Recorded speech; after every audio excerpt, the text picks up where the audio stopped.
dubban magoya bayan kwallon kafan Tamula suna ta caccakan hukumar kwallon kafa ta Yofa bayan da ta amince a buga Serie A da La Liga a wajen kasashen su.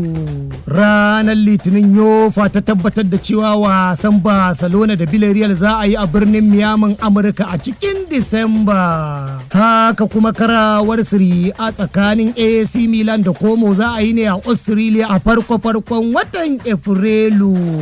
Wasu dai na cewa wannan duk don ƙarin kuɗin shigan ƙungiyoyin ke ta fafutuka. A wani labarin kuma, tawagar ƙungiyar Faransa ta gayyaci ɗan wasan Crystal Palace Jim Philip Matata saboda kyawun halinsa na cin ƙwallaye.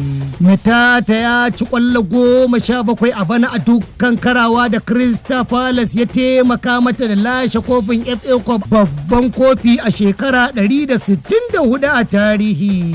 Faransa wadda ke jan ragama ta hudu za ta karbi bakuncin Azerbaijan a ranar 10 ga watan nan. A wani labarin kuma, Harry Kane ya ce a shirye ke tsawaita yarjejeniya zuwa 2027 kuma ya ce maganar komawa buga Premier League ya rushe. Kane sai kafa tari yake tun bayan da ya koma Bayern Munich daga Tottenham a 2023. Ya ci kwallo 103 a wasa 106 a dukkan fafatawa da lashe Bundesliga da German Cup. Karshen labarin wasannin kenan. Bello Saja Audu, labaran Invicta.